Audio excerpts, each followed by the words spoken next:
Okay, let's call this August 20th meeting of the Mountlake Terrace City Council to order.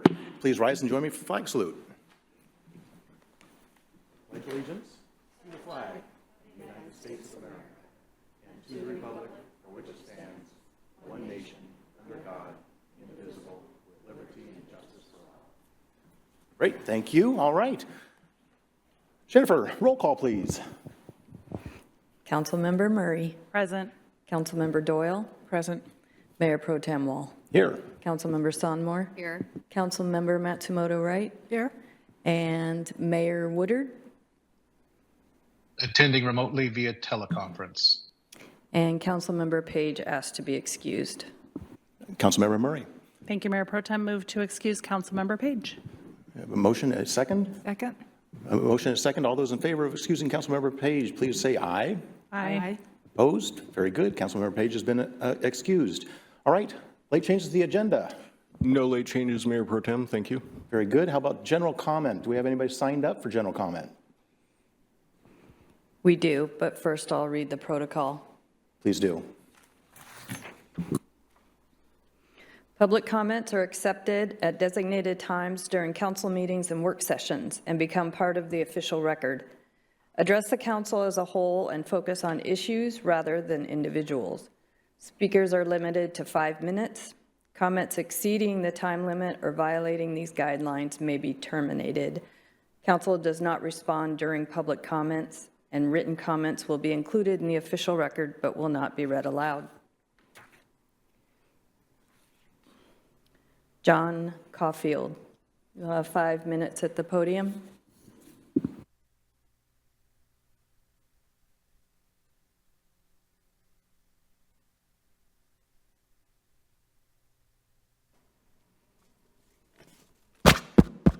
All right, there we go. Well, good evening, Mayor and Council. My name is John Caulfield, Mountlake Terrace resident here.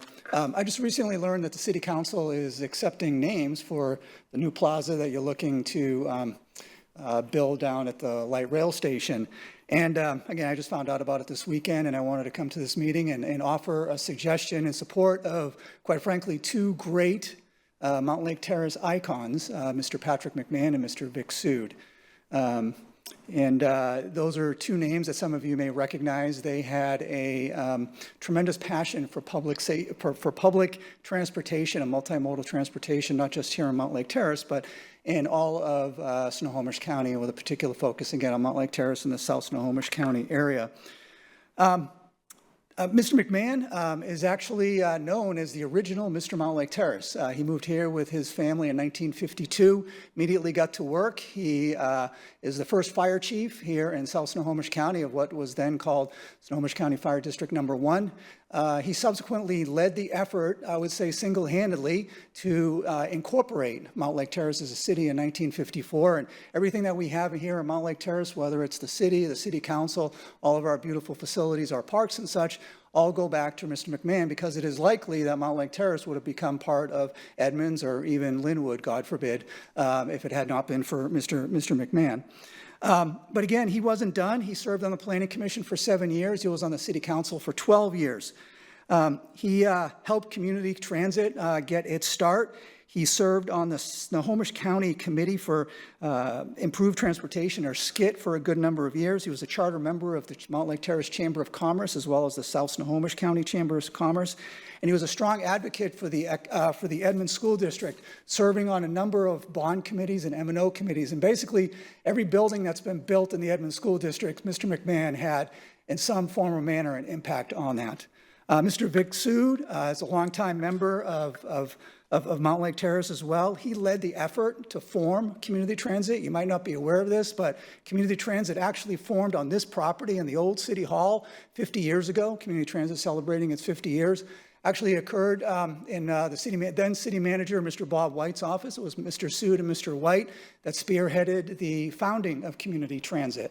As a matter of fact, Mr. Sood was recently recognized publicly for his contributions by community transit. But within the Sood family, There was also his lovely wife, one of the most gracious women I've ever met, Manu Sood, who served for years on the Arts Commission, and one of the reasons we have such a great art show is because of Manu Sood. And their son, Naylan, is here today, and some of you might recognize him. He is a basketball coach extraordinaire, as well as an educator at Mountlake Terrace High School. So the tradition within the Sood family continues to this day. Also, Mr. Sood has played an integral role in sound transit, serving on a number of committees over the last several decades, and has been instrumental in bringing light rail to not just Mountlake Terrace, but South Snohomish County as well. But I would say this, that together, both of those gentlemen have worked tirelessly in support of not just the community as a whole, but such a passion for public transportation.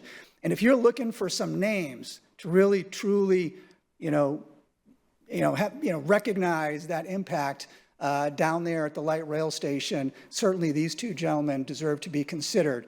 Matter of fact, that parking garage and that bus ramp on I-5, that bus stop on I-5 and the light rail station, none of that happens without those two. And I can say that because I witnessed them do it back when those facilities were built. So again, I would say that these two gentlemen are truly the epitome of servant leadership, not just in Mountlake Terrace, but in all of Snohomish County. And I would ask this body to really, really consider, naming that plaza after them. They're two just great icons of this community. And I would say, knowing them both personally, very, very humble men. Of course, Mr. McMahon has passed. I have talked to his family about this, so I am here with their blessing this evening, as well as the Sood family as well. But I would just ask that you give that really serious consideration, because what they have done for this community, not just in transportation, but in so many other areas, I think they deserve to be recognized. So, and if you need any more information about these two distinguished individuals, I'm more than happy to make myself available. But again, thank you again. Great. Thank you, John. Great suggestions. All right. Do we have anybody else signed up? We do. Taylor Wolf, you'll have 5 minutes at the podium.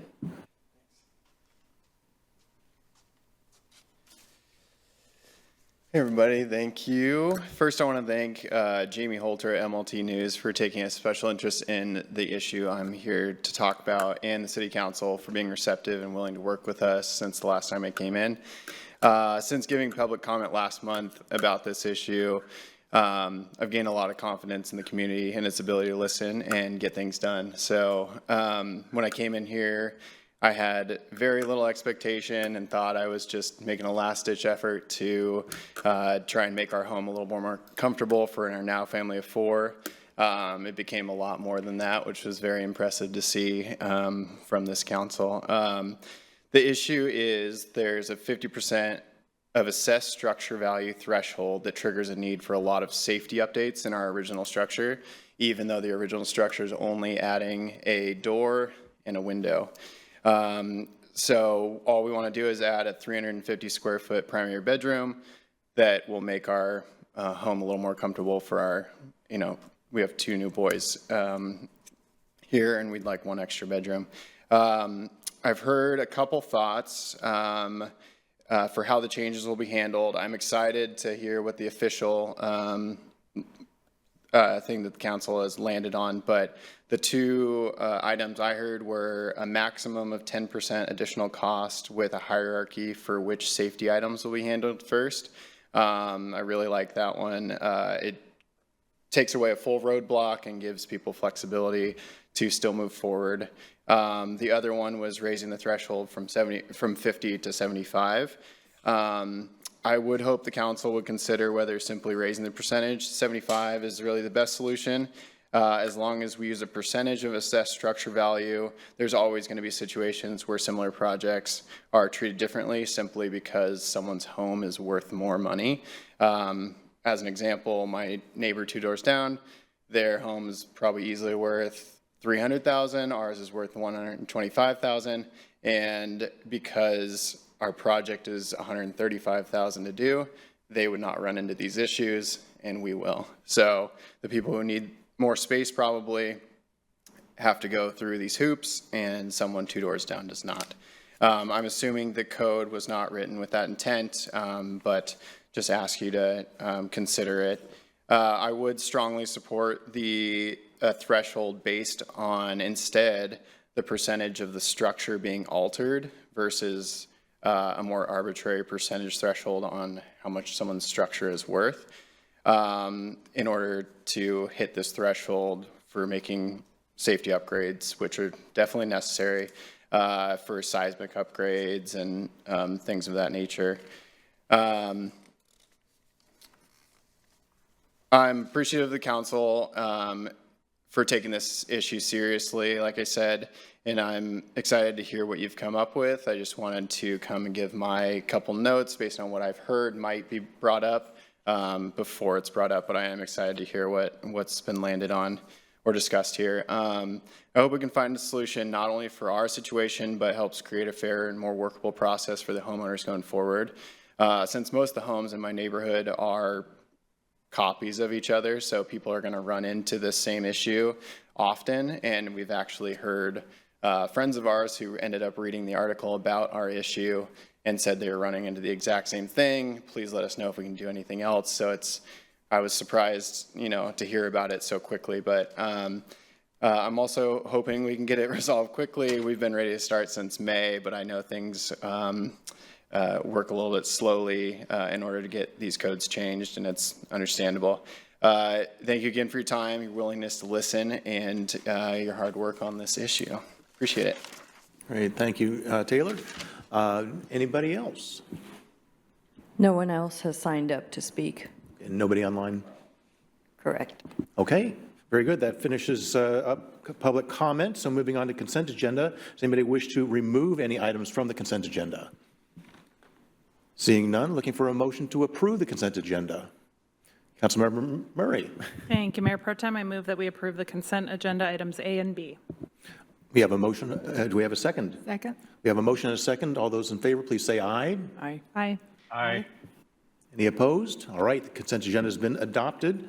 Moving on, we've got a special presentation on the station Melodies. We heard a few months ago, I think it was, that Daniel Vega, welcome to come up. He gave a public comment, if you may recall, on the idea from a thesis, I believe it was, from University of Washington. And urban architecture, urban planning, I think was your background. There we go. And he just recently joined our planning commission. So welcome, Daniel. Looking forward to hearing your presentation.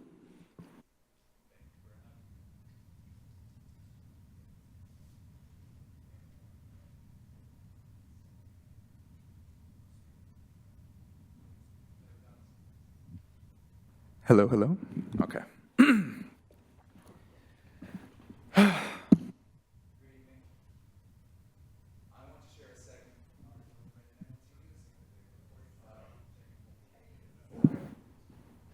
Can you hear me now?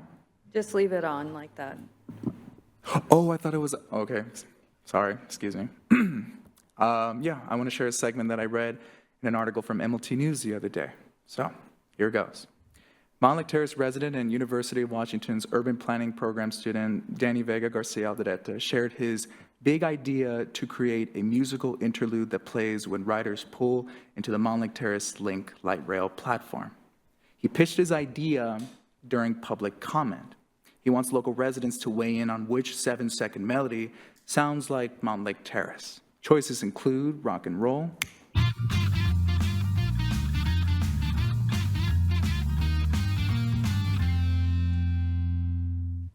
jazz,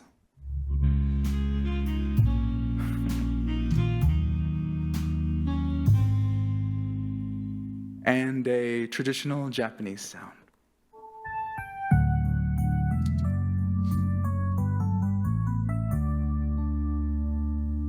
Or, of course, none of the above. Tonight, I'm here to share those results and how people felt about being asked in the first place. This is Achy Meadow Train Melody America. First, why Train Melodies? Engineering consultant HNTB audited the Link's operating systems last year.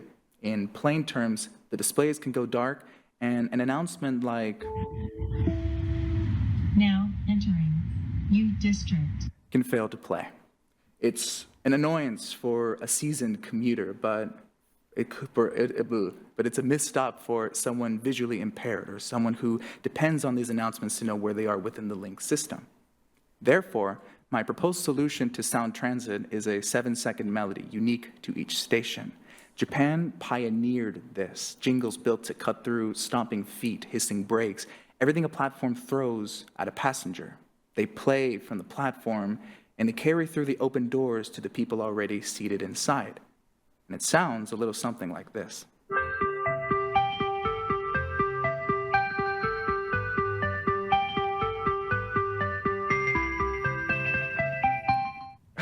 And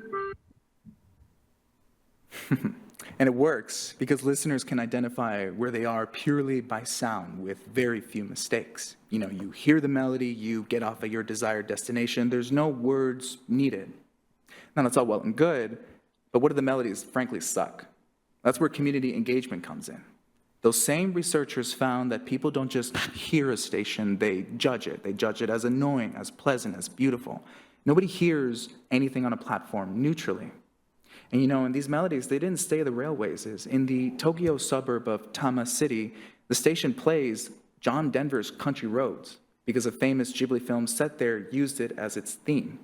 The railway installed the melody, but it was the people of that town who specifically asked for it. Now, if a sound is going to be judged and represent a community anyway, that community should be the one to pick it, which is what this project asks. How can an inclusive community engagement approach reach a deeper cross-section of the community compared to traditional civic forums to collectively select a train melody for an American transit system? In other words, for a Mountlake Terrace station melody, how do I find out what represents us all musically? And is us all in the room right now? No. That's why from February 20th to April 15th, I went looking for the people who live, work, or otherwise revere this city to get their stamp of approval and to ask why they aren't here every Thursday at 7 p.m. First, council. On February 26th, I spoke right over there, knowing my audience would be the typical participants, the older, male, longtime resident, homeowner, voters, and local elections crowd. Now, of course, I wanted their stamps of approval. But council members Woodard and Page had told me being in this room might earn me institutional support I couldn't get on my own as an undergraduate researcher. Now, lo and behold, that evening, a board member of the community-based organization, the Mountlake Terrace Community Foundation, they were in the audience, and they invited me to a monthly social at Hemlock State Brewing called MLT Friends Drinks. On March 15th, I sat down over a scrumptious pale ale and passed around a 5-minute survey. Then Sound Transit let me table on the station platform and demo the jingles live, 4 to 6 p.m. on March 10th, through noxious rain and heavy winds, until I got blown downstairs and spent the rest of it jamming with the locals boarding buses. But I also been thinking about my favorite coffee shop, Espresso Break. There's always a line around that little shack. And standing in it is how I accidentally learned what was happening in my own city off their community board. Now, there are boards like that all over town, so I plastered them with flyers, something to do while you wait for your coffee, wait for a seat at Diamond Knot, or hold the door for your grandma at Double D Meats. I also sat at the local library and the local QFC from 10:30 in the morning to 6 at night on February 28th and March 21st, just to talk about this whole endeavor. And for anyone who'd rather stay inside during a chilly, wet March, I uploaded the project to our subreddit and to Facebook groups. However people found it, nobody had to come to me on my time, on my terms. I went to where people already were. And meeting them there surfaced 234 votes and 205 responses on how this city could reach you next. And I would like to share with you what those were. So I asked everybody this same question. Would you prefer if civic outreach happened this way, meeting people in your daily routine? 135 said yes, 65.9% of the 205 who reached that question. 4 people prefer traditional meetings on their own, just 4. Everyone else either endorsed the method that I was going about or told me they were open to it. Now, when you look closer at that 135, 108, 80%, describe themselves as never, rarely, or only occasionally engaged in civic life. Across everyone who told me how often they show up, 158 people, 77%, are not regularly a part of this. 42 had never been part of it at all. Of those 42, 33 endorsed this model outright. There's a saying, if you're not at the table, you're on the menu.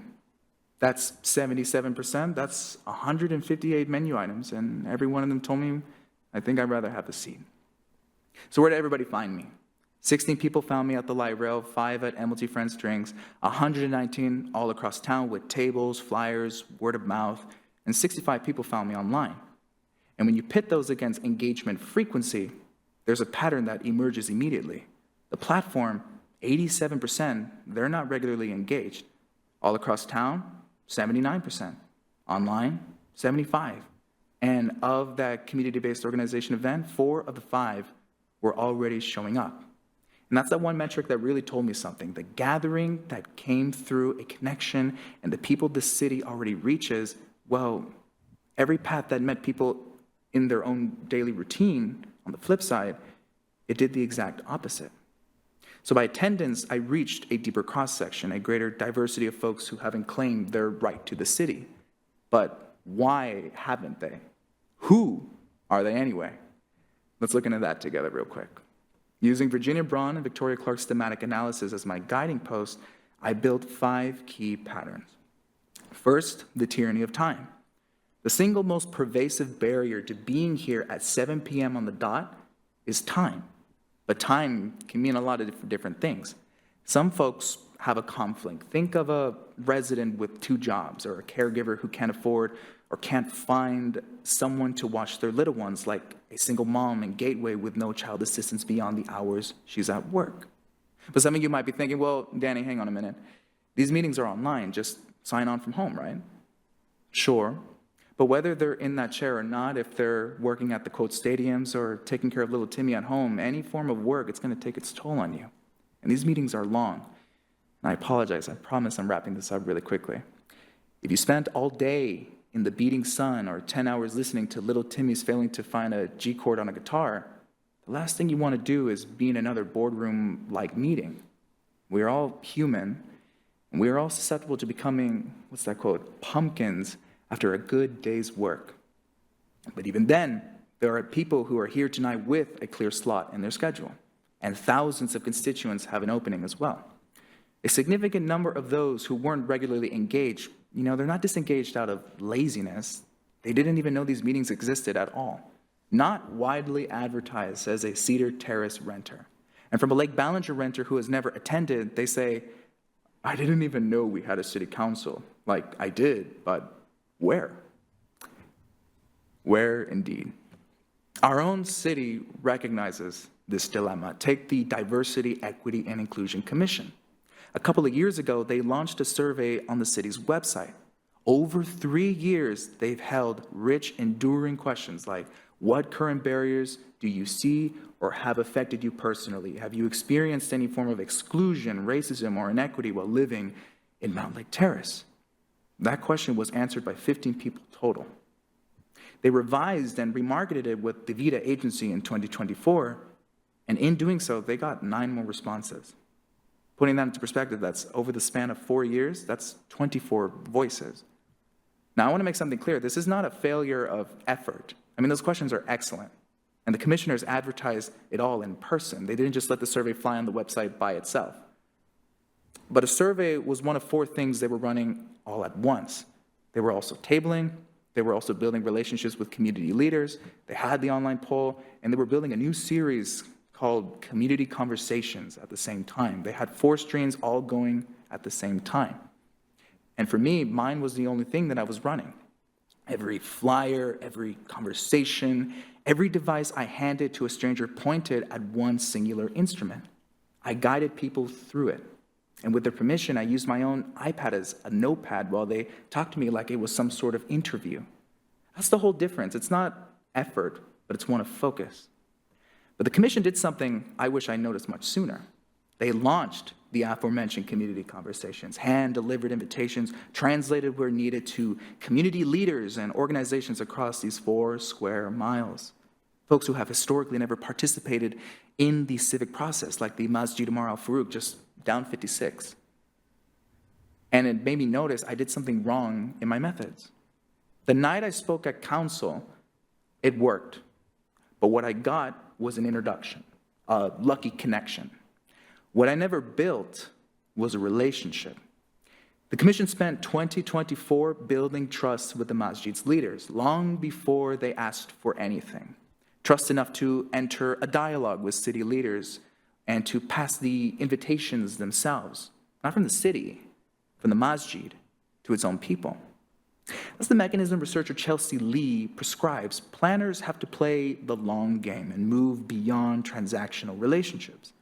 And transactional is exactly what mine was. You want to know what trust netted the community? 90 people in 3 months against 24 in 4 years. It's the same commission, it's the same city, it's the same mission. What changed and what I lacked was friendship.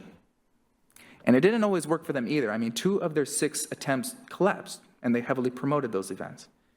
But that tells me my 5 aren't evidence that this method of engaging community-based organizations is broken or faulty or anything like that. It's evidence that, well, they work, but you need to have the trust to see it through. And as we know, trust takes time. It ain't easy to make friends, especially in Seattle, but if I get the chance to redo this experiment here for another municipality, I won't leave it to a lucky encounter. I'll take the time to say hello first. But a conversation isn't the format of traditional civic practice. And maybe turnout only improves when participation isn't limited to 5 minutes at the podium. If you couldn't tell, I like to talk. But for thousands who call Mountlake Terrace their home, performing over there is simply too much to bear. For others, it's the language. This town center homeowner, the one who turns into a pumpkin after 5 p.m., he also told me that these meetings are too technocratic. His words, complex budget jargon for the average Joe. You just have to not speak the dialect. And for others, it isn't the podium or the vocabulary, it's the point. One respondent, too tired to come out because he's giving guitar lessons, he kept on writing. He said, "It's not worth going. They don't listen to me." And I want you to notice something. That's 2 people who handed me 2 barriers in one answer, time and then something else. Nobody in my data experiences these sorts of barriers like one at a time. It isn't just like a list that you check off. But for some, that second barrier is the plainest thing there is. They don't feel as though they fit in. One respondent in Cedar Terrace, who lives in subsidized housing, answered the barriers question with 2 things at once. They said scheduling, but they also said they felt out of place. They specifically said most forums are built for people who are married, have kids, and own property. Now, that connection was their own across 2 separate answers. Exclusion doesn't arrive as one clean obstacle. It can arrive as a schedule you can't make in a room you already suspect isn't for you. Class does that to you. But so does age. The 18-year-old who told me that this is a city for older adults staying because his family is here, and so does housing costs. The senior who's been priced out now tuning in live from Seattle, and so does language. As this gateway respondent tells us at the very bottom in Spanish, "Mi falta de información, no hay buena publicidad y no hay muchas opciones en español." Or in English, "I lack information, there isn't good publicity, and there aren't many options in Spanish." Now, not one of these was a result of an intentional decision to exclude anyone. They're the accumulated shape of how things have been done. And this city is working to change that shape. The comprehensive plan commits to more housing, greater affordability, broader outreach. The DEI strategic plan commits to meeting people where they already are. And those are the right commitments. But the former runs to 2040. The people in these quotes, they're here with us tonight. Or rather, ironically, they may not be. And that's the whole problem. But for a distinct cluster, my last theme, there isn't a problem at all. Sometimes people aren't here because they simply don't want to be. As one respondent put it, "I avoid any type of meeting." And another was even blunter, "I'm lazy." But they kept on writing. They said, "There's no incentive for me to go. I need to have a motive." That's not laziness, that's a design problem. But whether they have the privilege of choice or if they are systemically barred one way or another, They all matter. We all matter. And both my experiment and the city's own revealed the same thing. Building a city that accommodates us all starts with meeting constituents where they already frequent. One respondent put that to me as a question at the very top. You guys aren't even giving me the time and effort to talk to me. Why would I go out of my way to reach you? They're rarely engaged. They're finishing an undergraduate degree. They read the links several times a week. And on the last question of my survey, they checked 2 boxes. They said they strongly preferred being reached the way that I had reached them, and they'd be more likely to participate civically because of it. They weren't refusing anything. They're just waiting for their chance to contribute. And remember the guitar teacher from earlier? I mean, he also said, I want them to install lights on 234th, but they never listen. It's not fair. It's his words. He's never going to come to the podium. He told a stranger with an iPad instead.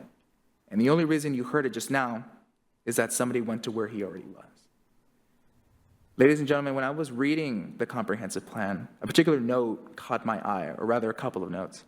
An engagement method can be place-based outreach, posters and signs, an effective way of informing people of a project, digital engagement tools formatted for smartphones, interviews and or group listening sessions, community tabling events, pop-ups and intercepts, surveys at a drive-through through line or a bus stop, or at parks and recreation sites.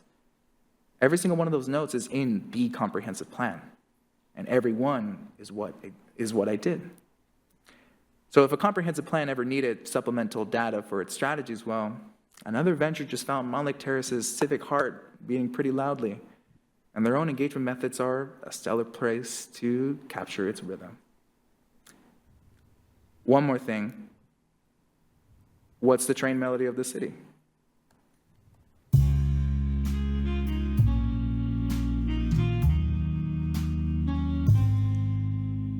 "20 respondents brought up Mountlake Terrace High School without me even asking for it. 7 wrote that those jazz ensembles should be the ones to record the final version of this train melody. If you'd like to dig deeper into why jazz triumphed, that QR code leads straight into my thematic analysis of all 3 melodies. Thank you, and good night." Very good. Thank you, Daniel. That was a fantastic overview of community engagement, a lot of great information, and very interested in and appreciate the work that you put in to be able to come bring this to us, as well as the highlight, which is the train melody, and trying to figure out now next steps to work with Sound Transit, I guess, right? To get that going. All right. Any comments, discussion?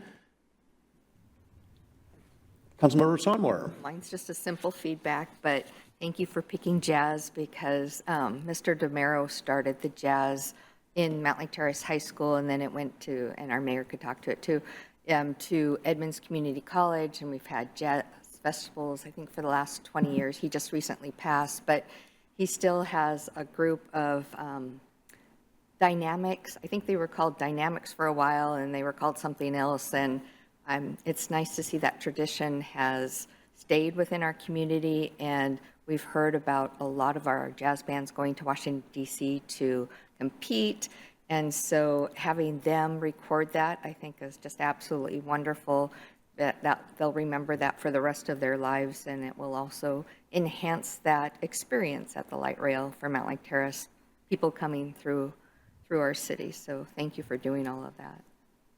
Great. Thank you, Councilmember Sonmore.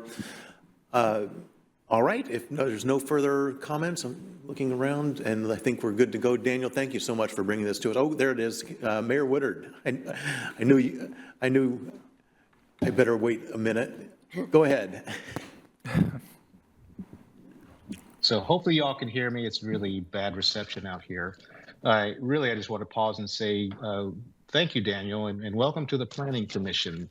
I hope folks, has spoken really almost like a secondary comment, recognize not only did you challenge us, but then you got further involved by actually getting involved. I would argue that a lot of people don't like systems these days, and government is the biggest system that a lot of people don't like right now. So that you got involved at this next level is exciting, and I just want to go on record as saying welcome.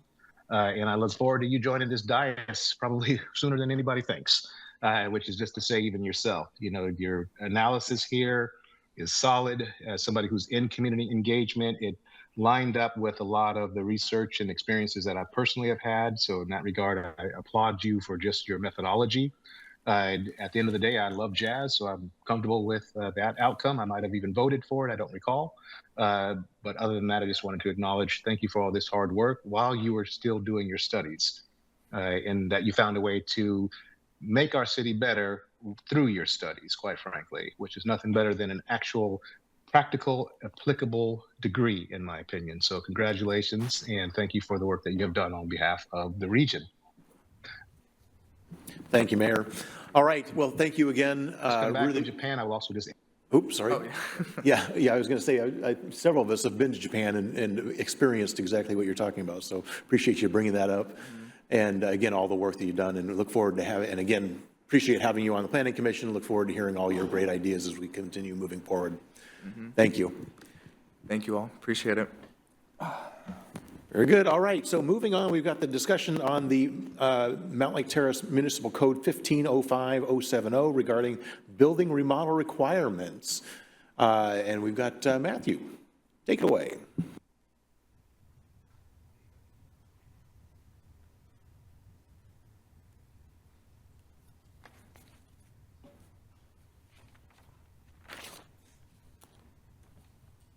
In the silence, I'll throw out and go dogs. Take care, Daniel.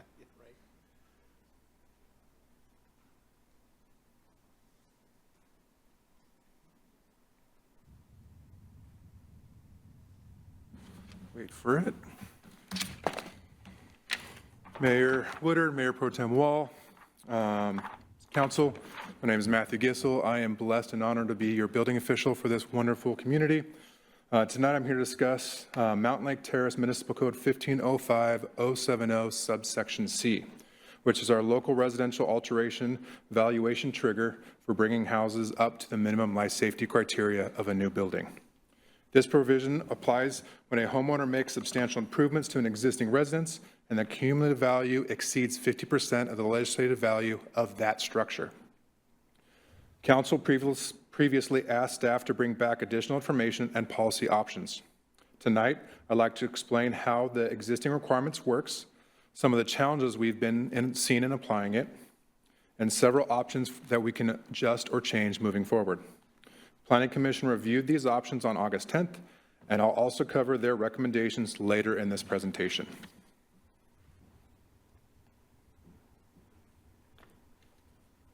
As soon as I figure out how to change, there we go. The purpose tonight is to get Council's direction on how this provision should apply to major residential alterations. There are two competing interests we are trying to balance with this legislation. First, when substantial work is being done to an older home, that provides an opportunity to address legitimate structural and life safety concerns.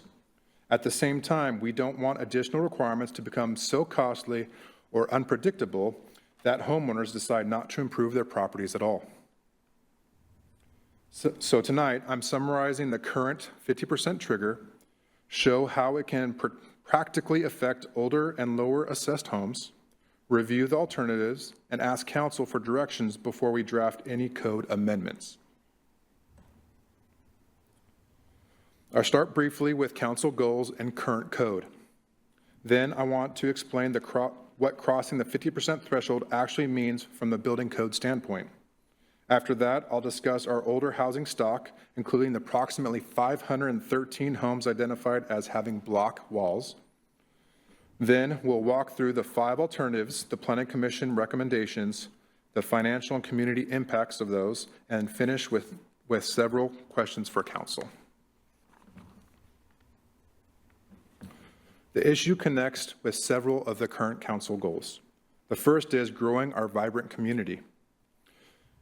We want residents to continue investing and maintaining their homes. The second is responsible governance. If we're going to impose additional requirements beyond the standard residential code, those requirements should have a clear safety benefit and should be understandable and proportionate to the work being done. And third it is an informed and engaged community. Ideally, a homeowner should be able to understand early in the design process what additional requirements may apply to their specific projects. The policy question is how we continue improving our housing stock without unintentionally creating a barrier to reinvestment.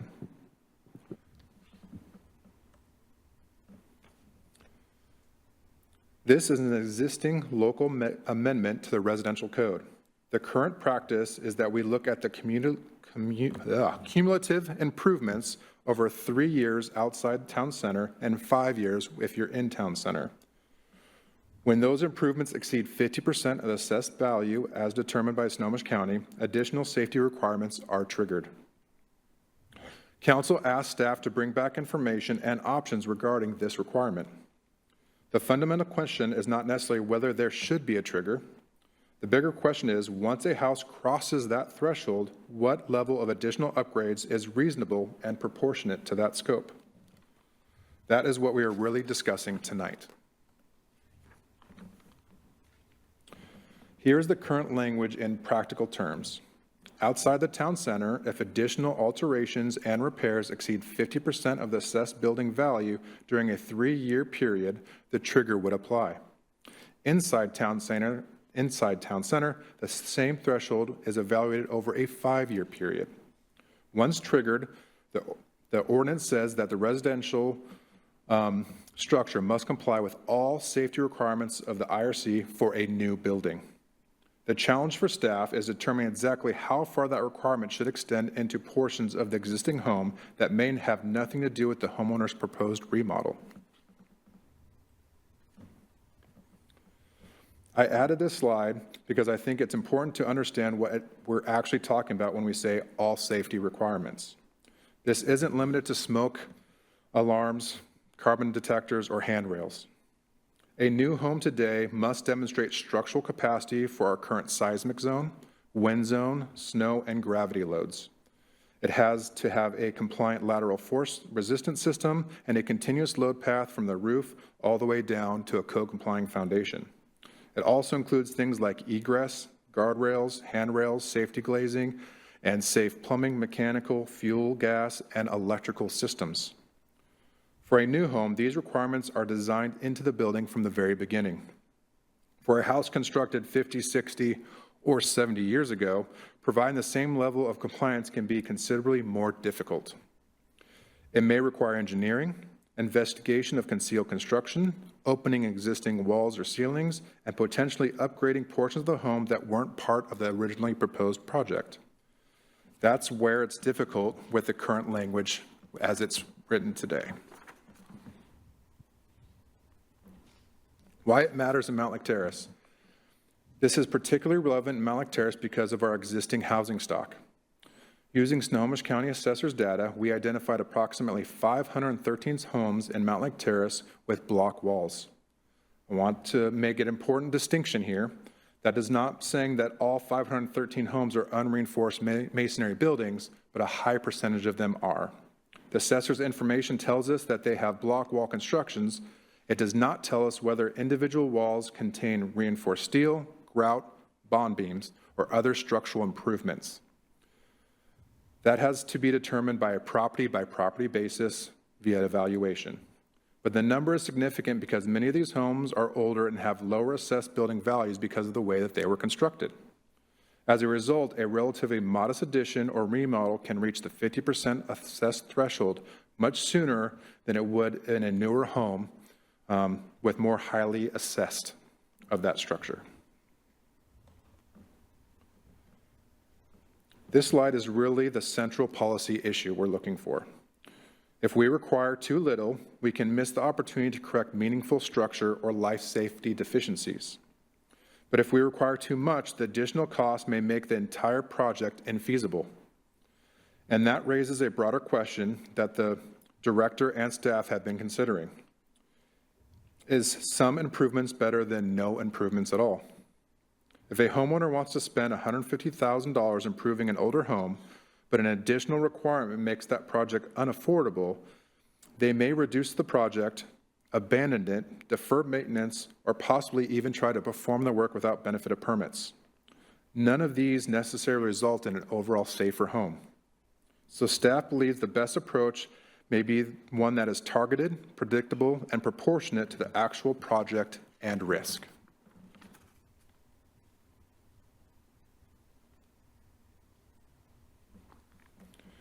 We have identified 5 basic options. Option 1 is no change. Option 2 removes the requirement outside the town center altogether.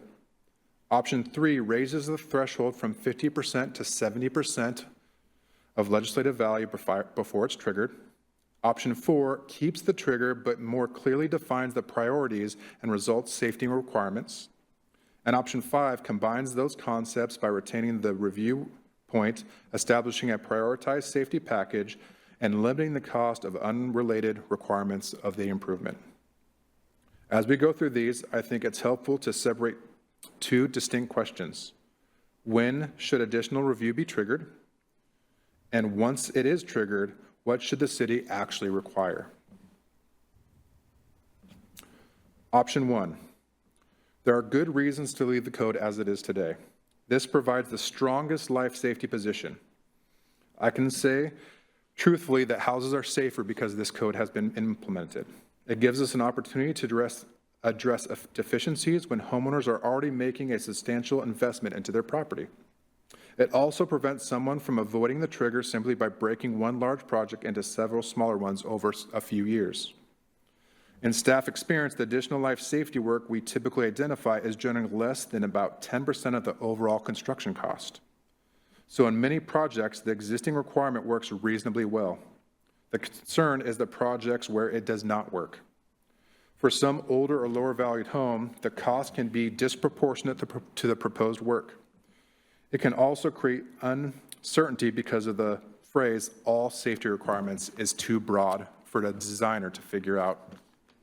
Matthew, before you move on, I see Mayor Woodard has a question. Yes. Thank you, Mayor Pro Tem. Just real quick, as you're going through, I appreciate the 2 questions, but the linger in my mind, and you can maybe put it to rest, especially with our attorney on, is if we change anything, can it come back and say, hey, you didn't tell me I needed to fix this? And I'm thinking in terms of, we have, say, can you hear me okay, or cannot hear me? Oh, so just making sure that, is there any litigious, like I can come back at you, you changed this, because you're pointing out it technically has been working, except for a few exceptions. If we change this overall, does that open us up to any, well, you would have had to have corrected that, and now and so now we're going to hold you, city, responsible for not making me do the right thing, if you will, which is, again, this is about safety and, a brick. Yes, so the current code is more restrictive than the overall international or Washington State code. So Mountlake Terrace is unique with the requirement of the 50% legislative value. Most municipalities that hit this trigger, the life safety requirements are sprinklers and things of that nature. So we are more restrictive than any other municipality that is local to us, but we're also unique where most of our houses, a large stock of them, are post-World War. And I believe that's why the code was originally put into place, to address some of our older housing stock, especially us being in a high seismic zone. So if we change it, depending on how we change it, I will make sure to provide information on the risk associated with adopting that code language. Outstanding. Thank you. And I appreciate that comment. That's important. Okay. Thank you. There is always concern that making the permitting path too difficult can result in work occurring without permits, which eliminates safely and review entirely. So keeping the current code is certainly defensible, but it provides the least amount of flexibility to staff and homeowners. Alternative 2 would eliminate the requirement for homes outside of town center. That provides the greatest relief to homeowners and simplifies administration. But it also removes the additional safety review from the areas where many of our older homes are currently located. Staff has concerns about going this way too far. Alternatively, option 3 would raise the threshold from 50% to 75%. That is a more modest approach. It would mean that fewer typical remodels would trigger the requirement, while very substantial project would still trigger the review. The problem is that both alternatives 2 and 3 primarily address how often the requirement applies. They don't really address the larger question of what happens once the threshold has been crossed. At 75%, we are still left interpreting the same broad phrase, what does all safety requirements mean? Alternative 4 takes a different approach. Rather than changing when the trigger applies, it would clarify and prioritize the upgrades that are required after it applies. The intent would to be focus first on improvements and provide the greatest life safety benefit for the money being spent. Structural issues could be prioritized. For example, our seismic resistance, lateral stability, snow and gravity loads, where those issues are relevant in a particular building. A licensed design professional could be required when a project affects a structural system or when there's reasons to believe that there's significant structural deficiencies in the existing structure. Then lower cost whole house safety improvements could also be addressed. The 513 block wall homes are a good example of implementing this. If someone is altering a block wall lateral system, it is reasonable for us to require an engineer to evaluate that system and make sure that it's as safe as possible. But simply reaching 50% of the assessed value should not necessarily mean that every block wall home automatically requires a complete seismic retrofit of the whole structure. The requirement should be connected to the actual risk of the work being performed on the home. Alternative 5 is the approach that staff and Planning Commission generally preferred. We'd retain the 50% trigger and cumulative periods. That preserves the city's opportunity to review substantial reinvestment into older homes, but instead of the broad phrase, all safety requirements, we would establish a defined list of requirements in an order of priority. We would then place a cost limitation on city-required improvements that are unrelated to homeowners' proposed scope. That concept we've discussed is 10% of the permitting project value. So, for example, on a $150,000 project, unrelated city-required improvements would generally be limited to approximately $15,000. The cap would not apply to work that was already part of the homeowner's project. It would also not apply to any unsafe conditions, unpermitted work that has to be corrected, or components that are directly affected by the proposed construction being done. The intent is not to allow dangerous conditions to remain. The intent is to make the additional requirements proportional to the project while still achieving measurable safety improvements. Planning Commission reviewed these alternatives on August 10th. The recommendation was generally to move forward with option 5, retain the trigger, prioritize the safety requirements, and establish reasonable cost limitations. One additional point the Commission discussed was the undergrounding electrical service to the structures, as that is considered a life safety thing, and in doing so, that is one of the highest price points with the lowest return on investment. Their recommendation was that if the undergrounding is included in the requirements for safety improvements, it should be placed at the bottom of the priority list. That makes sense from a life safety standpoint because structural, seismic, egress, and similar hazards generally provide a greater immediate safety benefit for the dollars being spent. Tonight, we're asking Council for policy direction. If Council wants to proceed to the next step, it would be for staff to draft specific ordinance language and bring that through the formal review and adoption process. There is no final ordinance before Council tonight.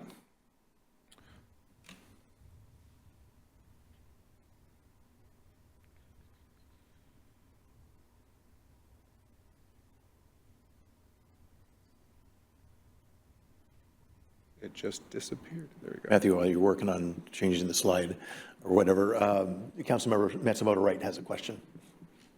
Yes. Thank you. So Shoreline has about as many block houses as we do here in Mountlake Terrace because they started building down there and then came up here. Does Shoreline have any special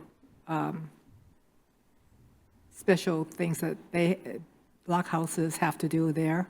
I would have to look at their ordinance to see if they have specific regulations. My overall, looking at the 50% legislative value and having it meet all life safety criteria, there is not a local municipality that copies that language.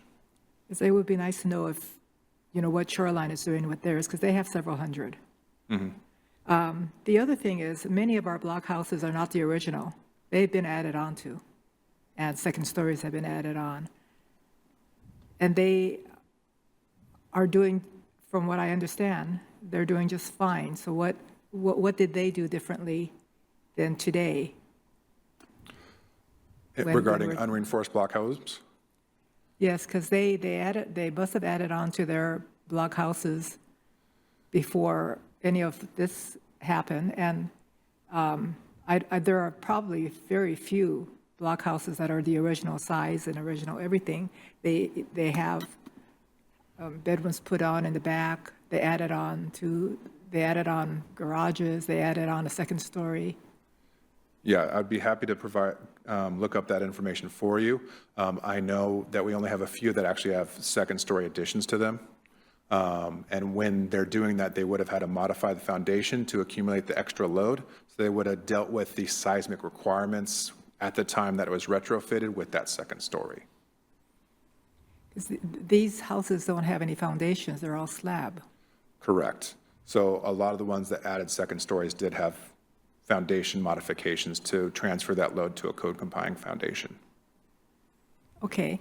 Well, I just would like to know, the things that have been done in the past, they're still in good condition. They're all being resold. People are buying them. Yeah, I would need more specific information when it comes to good condition. We do have unreinforced block houses that are bowing. Unreinforced block houses means they don't have rebar in them. Basically, it's the grout and rebar, or the grout and block holding them together. We've literally been on inspections where I could push the whole block out. We've had inspections where they're volunteering doing seismic retrofits because you can actually see the block cracking, and they choose to fix it on their own to make sure that their house is as safe as possible. I like to say that my position is not judged on how things go on a good day. My position is judged on how things go on a bad day. And a bad day in Mountlake Terraces would be when we do have that big seismic event, or we do have a fire event or wind event, how our structures hold up compared to other municipalities. And I can say with confidence, ones that have hit this 50% legislative value and made sure that their roof connected to the walls and the walls connected to the foundation that have been upgraded are going to have a much better condition for safety, as opposed to ones that have been left as when they were originally constructed and haven't done safety upgrades. Thank you. Well, first of all, any further? I might have more later. Okay, very good. And just to clarify, we've got a couple more slides to go through, but if you had any questions before we move on? Oh, I thought we were at the end. Okay. All right, very good. Matthew, go ahead and continue, and then we've got a discussion coming up and some key questions that he's going to ask for our feedback on. So let's go ahead and continue, and then we'll get to providing some direction. Thank you, Mayor Pro Tem. There is not a significant, when it comes to financial community impact, there is not a significant direct city impact associated with these alternatives. There will be some staff time involved in preparing ordinance language, public information, and implementation guidance. The greater financial impact is on the individual homeowners.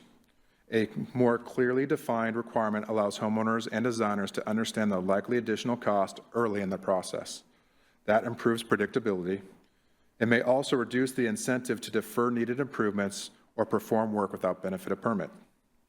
On the other hand, keeping the current language provides the strongest life safety position, but maintains the possibility that additional work could significantly increase the cost in certain projects. So the primary financial issue is really project feasibility rather than city budget issues. Staff and Planning Commission are generally aligned on the recommendation direction. We recommend retaining the 50% valuation trigger and the existing cumulative review periods. We would replace the broad all safety requirements language with a clearly defined and prioritized list of improvements. We would focus on the improvements that provide the greatest life safety benefit for the cost. And for improvements unrelated to the homeowner's proposed scope, we would generally limit the required cost to be 10% of the overall project valuation, with appropriate exceptions for unsafe conditions and directly affected work. This approach preserves the intent of the existing ordinance. We're not eliminating safety review. We're trying to make the review more predictable, more proportional, and more closely tied to the actual overall safety benefits of the project. At this point, staff would appreciate direction from council on a few questions. Does council want to retain the 50% trigger, remove it out of town center, or consider increasing it to 75%? The second question would be, if we retain the trigger, does council support replacing the broad current requirement with prioritizing a defined safety package that they can utilize?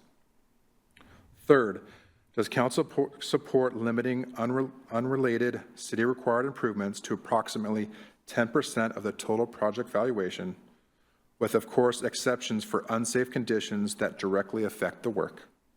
And ultimately, does council prefer leaving the existing ordinance as it is, or would it like staff to move forward with preparing an amendment? If council supports the general direction of option 5, I'd be happy to come back with an actual code language and have it come forward to you for formal consideration. That concludes my presentation. Staff believes that there is still value in the 50% trigger. It gives us an opportunity to improve the safety of our older housing stock when substantial investment occurs. The question is whether we can accomplish this purpose in a way that is more targeted and proportionate, and that doesn't unintentionally discourage homeowners from making beneficial improvements. Planning Commission has recommended moving forward with Direction 5. With that, I'm happy to answer any questions and receive council's direction. Very good. Thank you, Matthew. And thank you for jumping on this. I mean, this is just brought to us not May, right? And the fact that you've done all this work to get us to this point, already had a discussion with Planning Commission to make a recommendation is really very much appreciated for the amount of work that you've put in to make this happen and bring it forward in a timely manner. All right, any further discussion? We're looking for feedback on those 4 questions. Councilmember Sonmore. Well, mine's just feedback on the Planning Commission, and then I'll get to the questions. But Matthew, I just wanted to say, I can tell that you prepared for this. I saw your notes. I really enjoyed your presentation and reading that, so kudos to you. And then I wanted to recognize Nick Baptista from the Planning Commission and all his work that he's been doing over the years. And hopefully you can send back a thank you to the Planning Commission for looking at this so quickly. So I just wanted to comment on a couple of things that they had recommended. And one was the grant funding. I think that's maybe a pipeline idea, but if you guys want to look at that from FEMA, I think it would be a good idea, but it could take 2 to 3 years on that. And then if we did receive any funding, would we have enough staff to oversee each project and each resident requesting that? So that was just a feedback on that. And then 2, undergrounding. That does reduce cost, and I think it's good for our citizens to be able to have that. And then the seismatic is also an opportunity to give our citizens a break on that. And then I thought maybe collectively we could just talk about the trigger, the safety upgrade, the 10% cap, and then the code. But I just wanted to point that out first before we got started, just to say thank you for everybody working on that. It's my pleasure. Great. Thank you, Councilmember Sonmore. Councilmember Murray. Thank you, Mayor Pro Tem. Yeah, I had a couple of questions, I guess, before we have conversation. And thank you, Matthew. I would echo everything that's already been said. So I'll jump right in. Question, I know you've talked about this in the past with us, but kind of average cost of like permitted projects in the city. Can you give us ballpark what that's typically looking like? Like the permitting cost or the average valuation? That average valuation, just of a project. The average valuation. It all depends. So one of the things that I'm really happy that we're doing this now and why I've put the work in, thank you for giving me the opportunity to bring this in, is construction costs have skyrocketed. Right. While wages have not. So it's understandable that the 50% threshold and the way that things were written, all safety requirements, most projects were staying underneath the overall 10% total package for upgrading. So on a typical remodel, when they're doing more than 2 or 3 spaces, it is around $150,000. That's why I kind of use that as an example. And so the seismic upgrades on an unreinforced block house was typically around $15,000 or less. The biggest cost with that is if they also want to upgrade their panel, which if a homeowner chooses to upgrade their panel because they might be old, we'd love them to do that. But if they hit the 50% legislative value and upgrade their panel has to then be undergrounded to the right-of-way. And where PUD came in and said it was going to be around $7,000, from reaching out to homeowners that have done that recently, the average price is around $20,000 for them to do that. And would that be considered, you're talking about we're only talking about potentially looking at changes to the existing structure being changed. So, isn't that part of the new project though? So this doesn't actually help that, right? So if we adjust it so that way we do it a prioritized list and they can't exceed the 10%, then our priority list of undergrounding the utilities would be at the bottom of the list. So on some of the projects that exceed the 50% legislative value, when they do the panel, that extra $20,000 does push it over that 10%. But they would have to do that as part of the new project either way. They would have to do that if they're doing a remodel and upgrading their service the way our code is written. Okay. All right, so many questions. All right. I guess part of my question for the 10% cap, and maybe this kind of feeds into what we're talking about, I guess I'm curious of an example of a safety exemption. So we're saying 10%, but you're also saying safety, if it's not safe, then there still would be exceptions to that cap. Like, help me understand, like, what are the things that we would say are a large enough safety issue that it wouldn't be approved even if the cost exceeded that 10%? Yeah, so we've had ones where there's fire damage and the trusses have been compromised to the point of their structural integrity, which means they didn't meet the code they wouldn't meet the code of the day it was built or now. So we would require that to be upgraded to meet current code requirements, because basically if it's been compromised to the point that it didn't meet the code of when it was built, we'd want that to meet current code criteria. Others? I guess I'm just curious, are there others that might exist more regularly? There's ones where homeowners have unintentionally caused their house to be very unsafe by doing their own work and using a sledgehammer to break the blocks out. And in breaking the blocks out, you could put a level to it and the whole wall has now tilted out because of how they were working on it. We would then require that whole wall not only to have positive connection, but also be brought back up and be reviewed by a structural engineer to resolve that issue. Got it. Thank you. In terms of town center definition, can you just speak to the definition of what we're talking about when we're talking about the potential of excluding properties outside of town center? Yeah, so TC1, TC2, and TC3 would be town center. All other zones would be outside of town center. Okay, thank you. And then I guess I'm curious, just if we were to put together a list, right, a prioritized list, and we identified what the 10% was, and let's say they've done the first 2 things on the list, and now we're $10 short of, meeting that 10%, and the next item on the list costs $10,000. Like, I guess, how do we navigate situations like that? Yeah, I think that's where we have to be strategic. There's a lot of other examples of this when a commercial project is being upgraded or altered. The existing building code requires them to upgrade to a certain percentage all the Washington State accessibility requirements. And so it's basically like, let's get the most for $1, and maybe the next one's $10,000, but if the one below, if they can do the next 3 below it and still be under that threshold, we try and fit as much as we can within the budget that's available to get the highest return on investment. Love it. Okay. I think those were all my questions up front. Thank you, Matthew. Very good. Thank you, Councilmember Murray. Councilmember Doyle. Thank you, Mayor Pro Tem. Thank you for the presentation. I have a question also based on the prioritized list.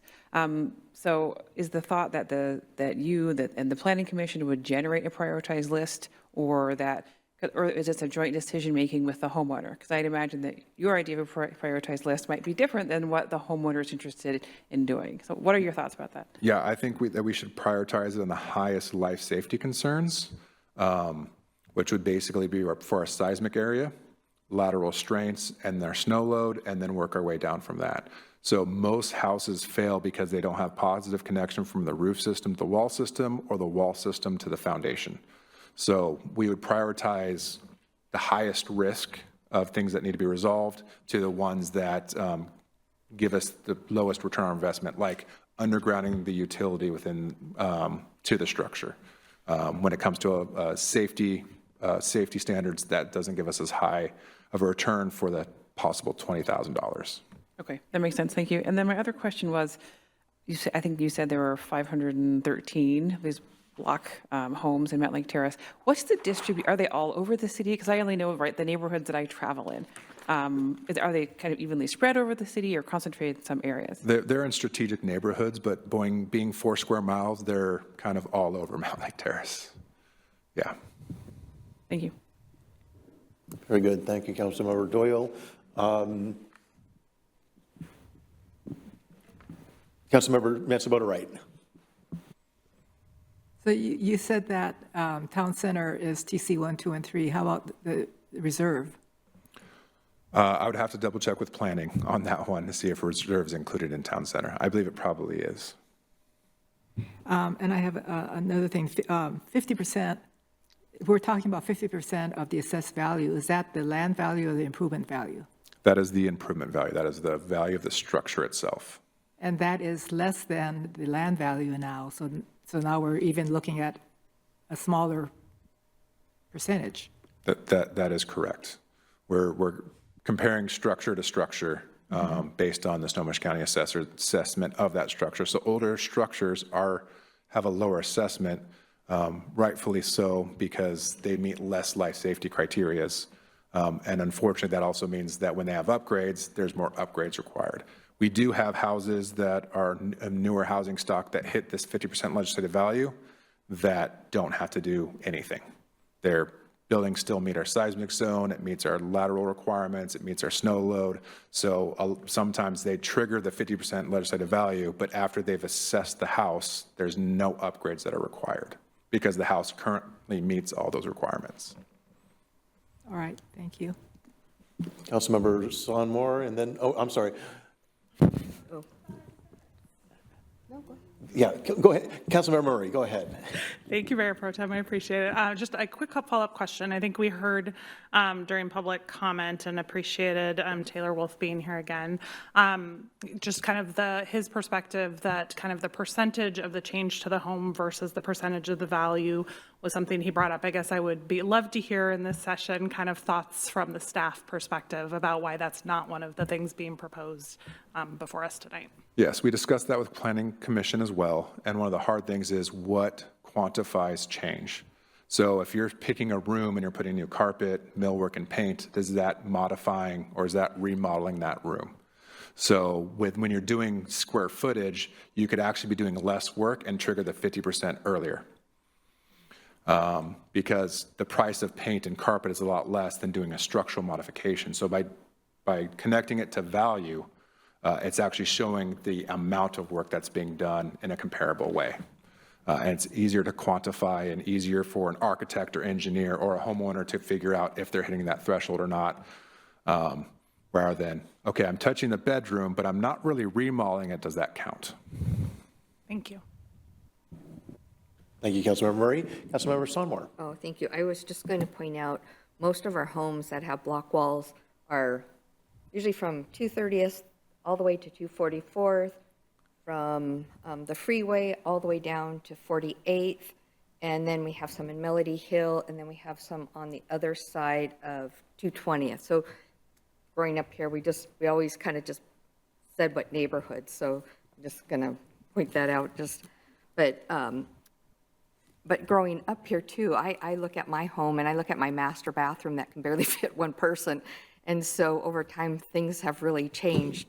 And I really feel for the homeowner that is wanting to build. In fact, we heard about Pat McMahon tonight, who just lives up the street, and he so wanted to build onto his house, and he was really limited on how far he could go back to his fence. And I remember he was like, "This is not right." If you knew Pat, that's kind of the way he talked. But I just wanted to know, looking at the Planning Commission's recommendation, what were their thoughts? And can you tell me a little bit, apply the maximum upgrade 10% to the total construction value that limits the financial impact?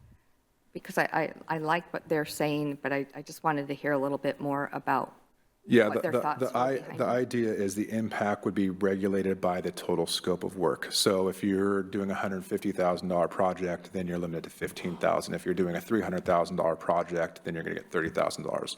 So it's a more equitable way of looking at upgrading a house to meet life safety criteria. Then the minute you pass that 50% threshold, you're having to bring up the whole house, no matter where you are in that spectrum of investment in your home.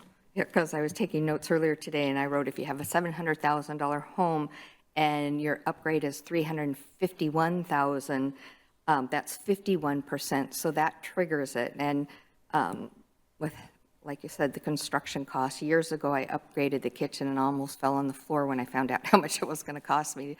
And I don't want to go back and do that ever again, but it's just the costs can go up so quick, so fast. And I look at some of our homes that are, quite frankly, outdated because of the way we built homes years ago. And, you know, most of our block wall homes were built for our military when they first came in. They leveled everything, and LaPierre, one of the roads that is named after one of the builders, he built all the houses the same way as fast as he could, and he put them in to get the people coming out of the military homes that they could live in. And over the years, I've talked to many people who have those homes, and they so much want to upgrade those. And we went back to Washington, D.C. I just have to tell you a little story. And somebody was complaining about all our block wall homes in Mountlake Terrace. And we're like, what?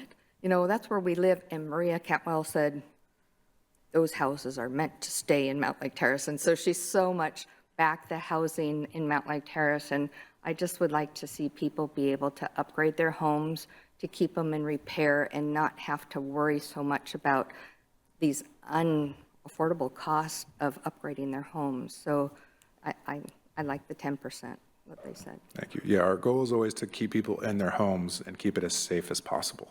So we have had a lot of success of people upgrading their houses, and when you drive by, you wouldn't even know it's a block house anymore because they put siding on, they insulate the outside so you don't get that draft anymore, and then they make all those positive connections. So during a seismic event or something equivalent, the house is going to be in a pretty good shape. Very good. Thank you, Councilmember Sonmore. Any further discussion, conversation? We have a couple of key questions up here, or another, if there's any further discussion on any of those questions, or do we want to just give direction as to which approach? In other words, the staff and the Planning Commission have already had thorough discussion on this and making recommendation for alternative 5. Are we comfortable with that and moving forward with that? Or do we prefer a different approach? Or would we rather see no change at all? Steve, Mayor Pro Tem. Mayor Woodard has. There it is. Mayor Woodard. Thank you, and I'm recognized. You might not hear me the whole way through. I apologize for that, but the trade fit. I just want to acknowledge I really like the Planning Commission's approach or the recommendations. I think that makes a lot of sense. I also wanted to just pause and celebrate how fastly you all got this to us and thoughtfully. So just echoing that as well. And then just, I hope you can hear this. It just feels poetic that it's a Mr. Wolf actually at the end of the day going to help us improve our housing stock. I want to again thank him for him and his family, quite frankly, for their patience in walking through this system and this process. So I think we're going to find a medium here that works. And so I do like what the Planning Commission is proposing. Very good. Thank you, Mayor. Any additional feedback, or are we all, Councilmember Murray? Thank you, Mayor Pro Tem.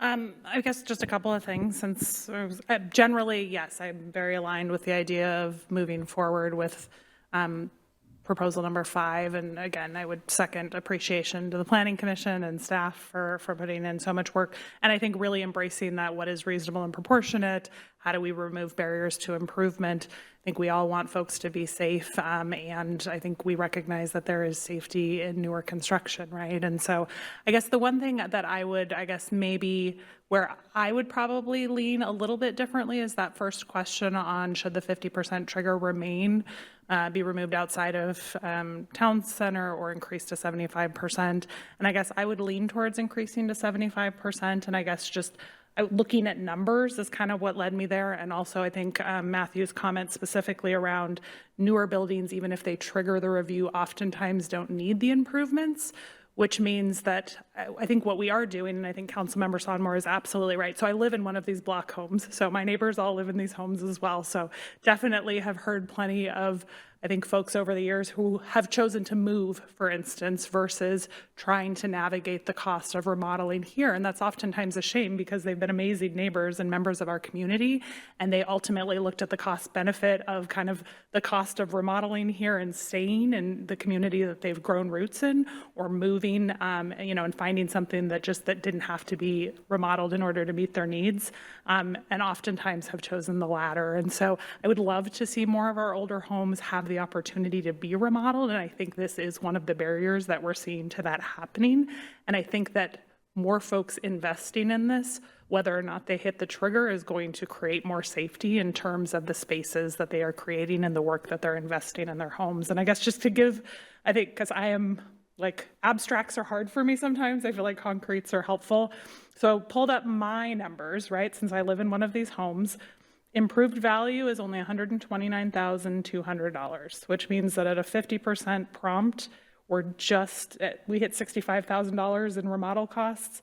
I'd be at that 50% threshold, right? And so I think that's an important kind of number for us to think about. And there are definitely smaller homes on my block, right? And so I'm sure some folks are even less than that in terms of their trigger number. We've seen low as $40,000. Wow. For some of the smaller under 800 square foot homes. Right. So I guess for me, I think, so that 75% still is under $100,000. And we know that most of these projects are coming in significantly higher. So I do think still the big projects are still going to meet the trigger, but perhaps some of those improvements to these homes that we would love to see in our community, folks would be a little bit more likely to do them if they knew it wasn't going to create kind of an additional, even if we capped it at 10%, which I fully support. I mean, 10% is a lot if you're doing, if you're looking at a smaller project, right? And so I guess I would lean to increasing that.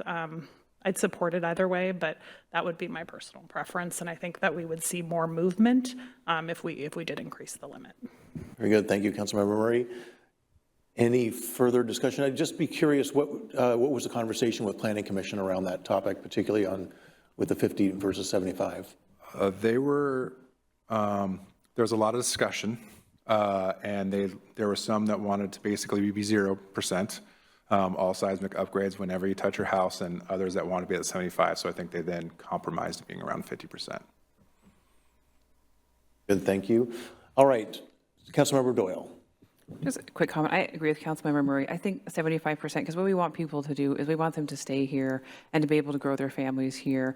And nothing is going to get cheaper with time, right? All of the construction costs are not going to go down. They're going to go up. So I want people to have enough room that they want to stay and invest in this. And maybe their kids have the house, right? And not have to move further out. So I'm in favor of the 75.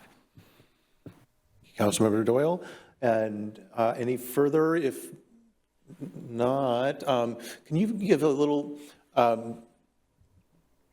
if we were to look at the 75%, that would be, again, outside of town center, because inside town center, we really want to be encouraging people to develop to the new town center standards, right? And I'd be happy to write it up both ways, where if you're in town center, it's 50%. If you're outside of town center, it's 75%.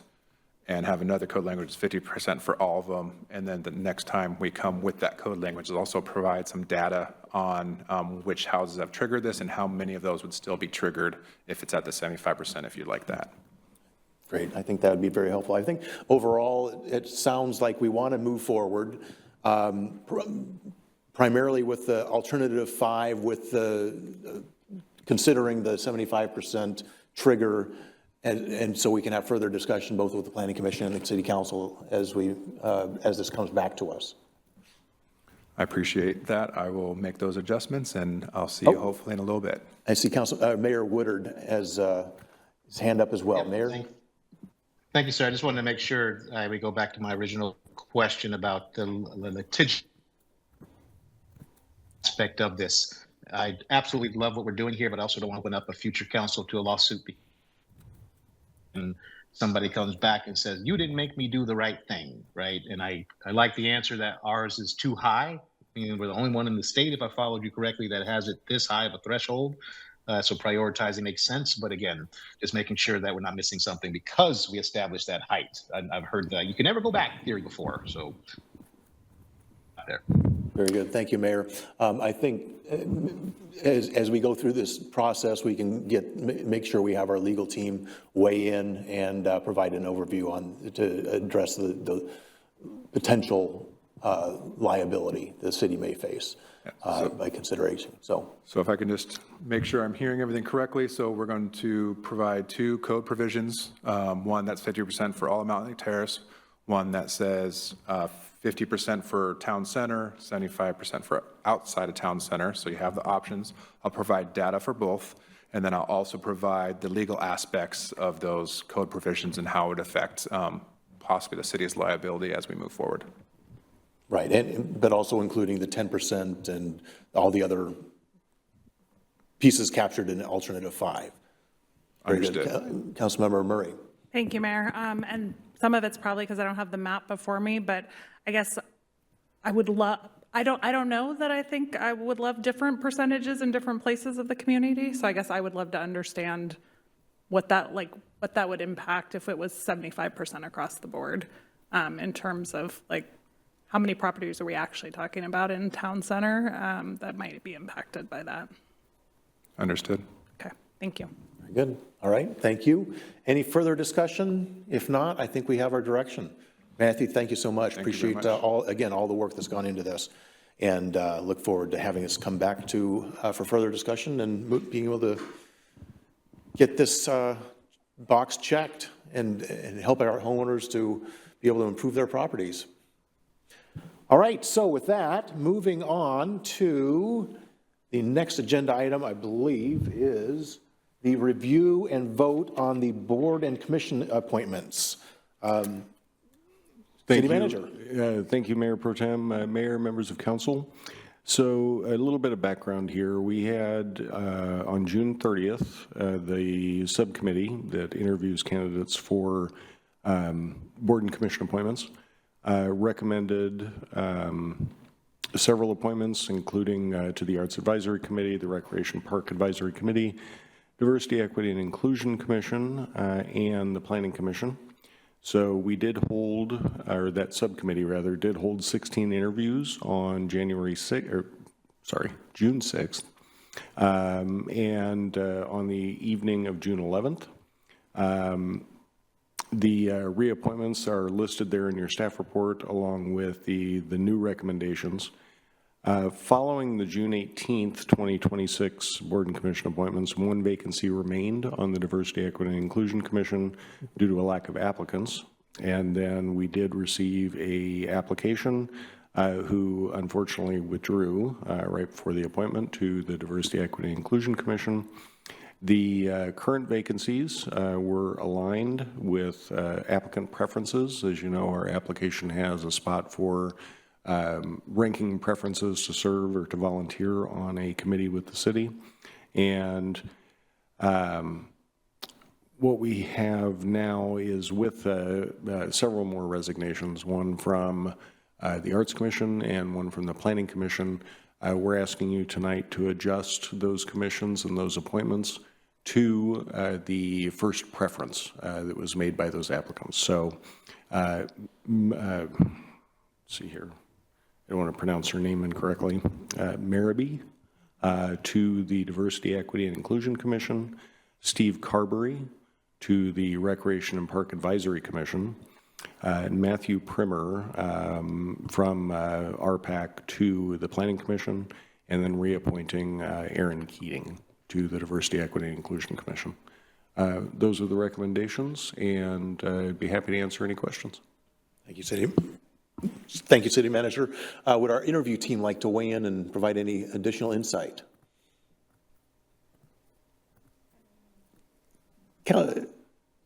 Sure, I'll give brief insight. I will just say, normally, I think, at least my general perspective is, and I think this was the consensus of the committee as well, typically, I don't think we would recommend reappointing folks, but because these vacancies had happened so early, sometimes before the folks had even been seated at their first commission meeting, felt like there was an opportunity to reposition folks. We had a lot of interest in some areas this year, which obviously made decisions very hard, and we've talked about that. But so, I think getting folks to the commission that was their strongest preference benefits them, as well as those commissions in our community, although I think they definitely would have added value no matter where they served. To the two additional folks that we're recommending here tonight, both were very, very strong candidates. Both had amazing energy. Had lots of good ideas, I think bring perspectives that are a little bit different in both cases than perhaps others that are serving on those commissions. And so just really wholeheartedly recommend both of them and are excited at the potential of all four of their services. Thank you, Councilmember Murray. Councilmember Sonmore. Yes, I think I heard the city manager say they're reappointing Aaron to the Diversity Commission, but it says then to the Arts Commission. So I just had a question because we had a candidate that was overly qualified for the arts who was removed, and I don't know the person that you are appointing, but I noticed that they had some dance and music background and no experience in the art show. So I'm wondering if you guys are moving away from the art show and wanting people to focus more on other things such as dance and music.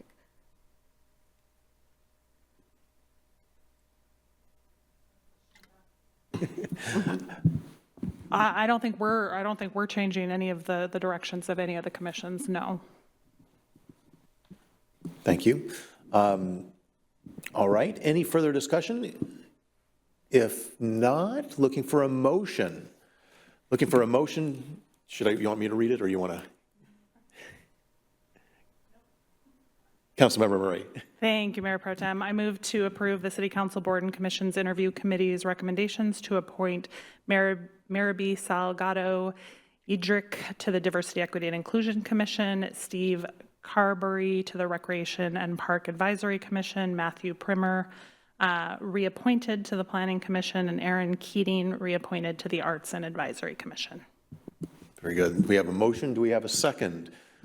Second. We have a motion and a second. Any further discussion? Seeing none, all those in favor of the motion as on the table, please say aye. Aye. Any opposed? All right, motion passes unanimously. Well done, and congratulations to all those being appointed and reappointed to the various commissions. And with that, we are moving on to the city manager's report. Jeff. Thank you, Mayor Pro Tem, and Mayor, members of council. Several things to mention tonight. First, both Bubble Play Day had over 400 people attend. It was a great event from what I understand. I got to see pictures, but didn't get to attend. Also, the Hot Sauce Festival. I was there at 11 a.m. on Saturday morning, and there was already 100 people there. So very successful, and very happy to see that. Secondly, Firefighters Park, the playground equipment's been delivered. It is being installed and should be complete no later than the end of next week. And we're looking for a ribbon cutting opportunity sometime in mid-September. And did want to note that both Brooke and Ryan, our Community Development Director and Economic Development Manager, are in Copenhagen. And they joined the Shoreline tour in Copenhagen. They paid for it themselves because they thought it had great importance to the city and thought it would benefit their professional careers. So excited to hear what they bring back. Next, wanted to mention last night we had a regional town hall that was really well attended, focused on utilities. Next Wednesday, we have a rate, what our rate findings were for the city of Mountlake Terrace over the next several years, and wanted to mention that this is trying to meet the goal that the council has set in your strategic plan for ensuring that we have an informed and engaged community. So we're really reaching out to people and making sure we're informing as many folks as possible. Next, I did want to mention that on Monday, and we're going to communicate with the community, but Monday through Thursday, a portion of the project on 228th, we call it the West Side Water Main, that small section of that road is going to be closed for a couple days. And it won't have a large impact generally, but it is going to limit people going east and west through that area. So something for those folks to keep in mind. Last, I wanted to mention both Carolyn and I were at the City Managers Conference for the state last week. I had a really good time and learned a lot, but one of the most important things I wanted to mention is that Carolyn was recognized by her peers as the most outstanding deputy city manager in the state. So great news for her. Very proud of her and very well deserved. Before we move on from that, I also want to mention that Jeff Knighton was also recognized as the most outstanding city manager in the state. So we got a clean sweep. Both our manager, city manager and deputy city manager are recognized by their peers throughout the state as the most outstanding in the state. So I think that is worthy of a lot of recognition. I think we should probably celebrate that and figure out if there's a way to maybe do Jennifer, a little bit of maybe, pulling together host something or resolutions or something, figure out how we can incorporate that into one of our next meetings along the way.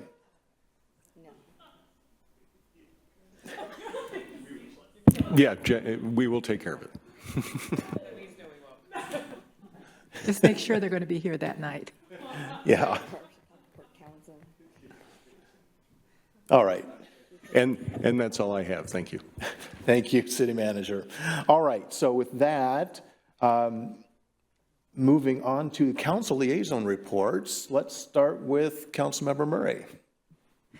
Thank you, Mayor Pro Tem. On the 12th, I had the honor of joining many of my colleagues and city staff and Congresswoman Del Bene over at the library as she... Do we get to bring out the check? Like, I don't know. I feel like I see it back there. Oh, look, you can see it behind me. Yeah. We got a big check, which is really exciting. It's like one of those like childhood moments where you think about winning the lottery, except we won the lottery on behalf of Congresswoman Del Bene, who worked on our behalf to, I think, folks, we've been talking about the HVAC and the roof over at the library quite a bit over the last couple of years. That was on our legislative priority list here this last year as a council. That is our warming station, our cooling station, our clean air when the air is smoky location, the resource for so many folks for so many things over at the library. I've sung their praises, so I won't say too much, but this is a really important investment in the continued viability of that building. So just very grateful to have been a part of that presentation, and big thank you to her for her advocacy on our behalf. The next night, met with the subcommittee for boards and commissions to try to start to work to review our interview questions a little bit and have a little bit more consistency there. Last night had a chance to come to our diversity, equity, and inclusion meeting. Unfortunately, with some of the transitions and it being summer and the couple of vacancies that we had, they didn't have quorum last night, but they still did have a chance to take a look at our upcoming proclamations and give feedback on those. And so they will meet officially next month and get back to normal business, hopefully now that they've got an additional member, and still on the lookout for one more. So if folks know somebody who is interested in serving on the Diversity, Equity, and Inclusion Commission, would welcome them raising their hand and coming and, well, talking to our city clerk, but but ultimately coming and talking to us about their interest in serving. And that completes my report. Thank you, Mayor Pro Tem. Thank you, Councilmember Murray. Councilmember Matsumoto Wright. Thank you. So on my report, I'm going to start on August 11th, where we participated in the National City Selfie Day. And we got our selfie taken. And I'm really glad that we're one of the cities, a lot of cities do it, but we're one of the cities that does it. And it's really fun.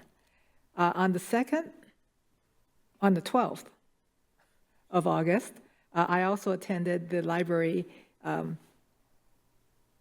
check presentation with Congresswoman Susan Delbene. And later on that evening was a council chat. First one we ever did, we had a full house, and we had all 7 council members here. So thought that was it went really, really well.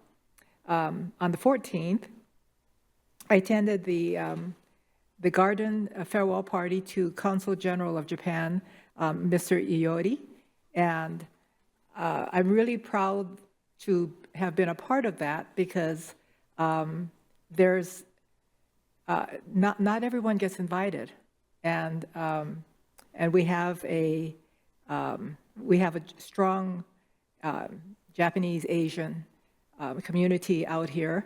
And it was just an honor to be there. And he also, because it's a farewell, he is leaving and a new council is coming. He did send a thank you note for his departure to everybody. And then on the 15th, I attended Get Sauced, and amazing how that has grown, and they're going to now do it every single year. So it's really one of the beginning things that Mountlake Terrace is going to just start this. Hopefully, every year we're going to have other things happening. Later that day, Linwood also has a luau that they do every year. And because I'm originally from Hawaii, I do go to that. And we always, all the elected officials get up there and introduce ourselves, and we are judges to the Hawaiian shirt contest. We've been doing it every year for a while now. It's a lot of fun. I would like to see a lot more other Mountlake Terrace people show up to that, because Edmond shows up, the county shows up, even the state legislator shows up. April Berg was there. So, and then on the 19th, yesterday, I attended 2 community transit meetings, the SACD meeting and the executive meeting. And last night I attended the Regional Water Forum here for what we're going to be seeing with our utility bills and so forth regionally. But I also wanted to say that the community transit, Vic Sood in our city is one of the people that started community transit. He completely, I don't know how many times I've heard the story from him, but, and this is the 50th year. And he wanted to come to the reception that's going to be happening, but because he is pretty much housebound, Community Transit CEO Rick Ilgenfritz and another person, the attorney Al Hendricks, went to visit him. I am so proud that they did that. And and then one of the first bus drivers that Vic Sood hired at Community Transit is our former legislator, Luis Moscoso. And so he will be attending. Yes. And we have a lot of history here in Mountlake Terrace with transit and with community transit. But I think you all want to know that when we had the ribbon cutting here for the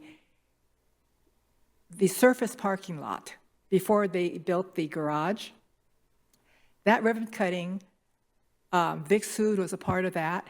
And he had a friend in town that just happened to be speaking in town, downtown. So he sent somebody downtown to pick him up to come to the ribbon cutting because he worked with this person in California in the California Regional Transit Authority. and that was Star Trek person George Takei. So he was here at our ribbon cutting. And, well, Sarah is here, yeah. But yes, there's a lot of fun things that comes with Mountlake Terrace history. And between Laura and I, we can probably talk about quite a few of them. And Pat McMahon is the father of Mountlake Terrace. He is the person that started this city. And he recruited me to become he did. I didn't have to, he didn't want me to say that when he was alive. But anyways, so we have a lot of history here, and we can really celebrate that. And that's the end of my report. Very good. Thank you, Councilmember Massamoto Wright. Councilmember Doyle. Thank you, Mayor Pro Tem. For mine, the first was the August 12th council chat. It was wonderful to have everyone here, and it was fun. It was a lot of fun to have an informal event where we could just talk to residents and people could ask whatever they wanted. So thank you all for coming and going along with the idea. And I think it was a great idea, and I look forward to the next one in, I think, November 10th is the next one. The 13th, as Councilmember Murray said, we had the Boards and Commissions Subcommittee. We're working on some of the interview questions. The goal will be, we'll work on it together, and then we will bring it back to council to talk about in the future. On the 13th, I went to Bubble Play Day with my 12-year-old. I think I had more fun than she did because she was too cool for it, but I had a good time at Bubble Play Day, so that was fun. On the 15th, I went to Get Sauced, the Get Sauced event, and I came home with far too many hot sauces and curry pastes, and it was fantastic, and I look forward to next year. Last night, I came to the Regional Water and Sewer Public Forum, and also my daughter came with me for that as well, and she learned all about why nitrogen isn't good for water and where our water comes from, so that was great. And then this morning, I had my monthly one-on-one with Jeff Knighton. Concludes my report. Very good. Thank you, Councilmember Doyle. Councilmember Sonmore. Thank you. I also attended the Hot Sauce Festival, and I came home with pumpkin hot sauce and hot sauce that had like a devil's skull on it. That's for my grandson, and then flavored salt. So I'm not even a cook, so I'm going to have interesting time using those. So it was a fun event to go to. I also drove by movie night and bubble night, and since I don't have any little kids, I did not stay. I noticed how many people were there, so that was very lovely, and I'm glad the weather held out for those, and I love the bubble pictures on our Facebook site. I also wanted to say I attended the Left One meeting, and before I get to the Park and Rec report out, I just wanted to say rest in peace. We were just talking about it earlier, to Mike Cooper, the former mayor of Edmonds, who passed away today. And then shifting to Edmonds again, Edmonds is putting in red light cameras by the school that will take a photo of your car, take a picture of who's driving, and send a ticket to your home. And they are going to be, I believe, ticketing people after school hours. And so it's going to be interesting how their residents respond to that. And then also, I also attended city council member talk. And some of the questions, and I'm hoping, because I checked with another city who does this, and they have a process for collecting the comments and getting back to our residents, because I had a list of questions from residents, and I want to make sure that we follow up, or if they come to the next meeting, we have a running list so we know, and then we keep that list for the council. And so we have updated comments that we can give to them. And one of them was the safety and adding speed humps, and particularly to 236 and 52nd. I met some wonderful people who lived over in that area, and I feel for them. And for years, we have not done those in the city, and I think it's about time that we have to do those.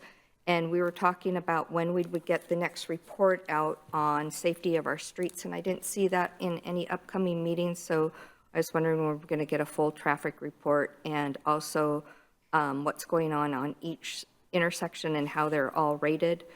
And then also another one was over by the pavilion, and the school is, people mentioned there was not a whole lot of visibilities in the crosswalk.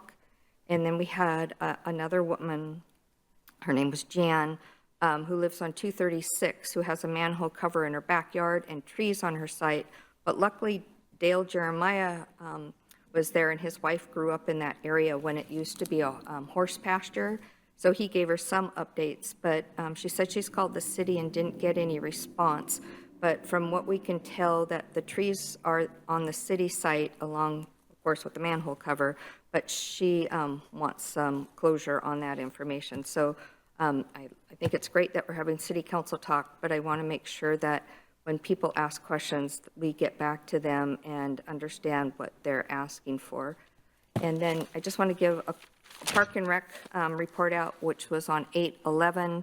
And what's coming back to us is the fees for the pool and the dance. And so you'll see that that will be coming back to us. It seemed like we just did that, but it is coming back.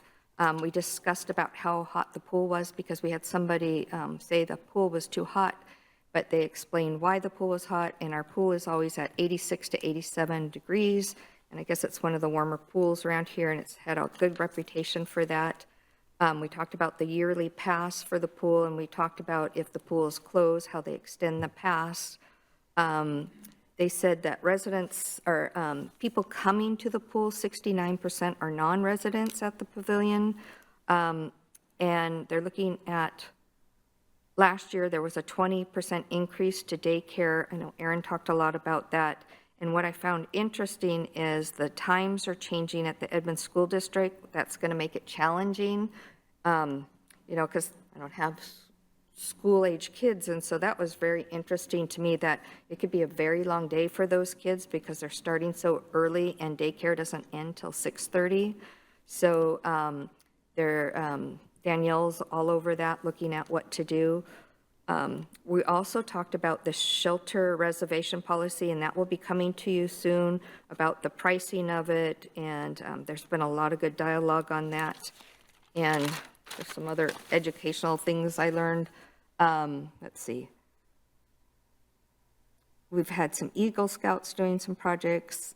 Let's see. Sorry, here I'm trying to. And we talked about Firefighters Park, but we also talked about Candy King Park on what is the priority and how is the city prioritizing funding in their priority list to get equipment back in there. We talked about lighting at Evergreen.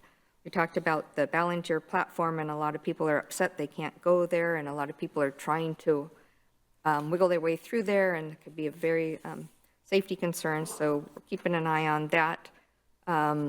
They are looking at the plaza and have contacted and hired somebody to do something to get that started.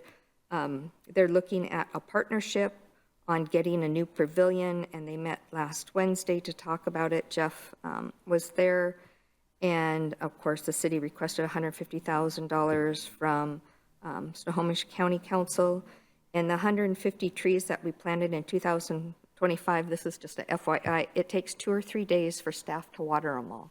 I thought that was interesting. I love them, and I know they've had to replace some over at Bicentennial. And this is another educational thing that I hadn't heard about, but we had a pool closure because somebody got sick in the pool and they had to drain the whole entire pool. And so that was too bad, but it was a lot of work for our staff. Disc Golf has a fundraising event to get new baskets, so we're going to have new baskets installed in October. And of course, Lowell Shields was the person who used to oversee disc golf, but he's no longer doing that.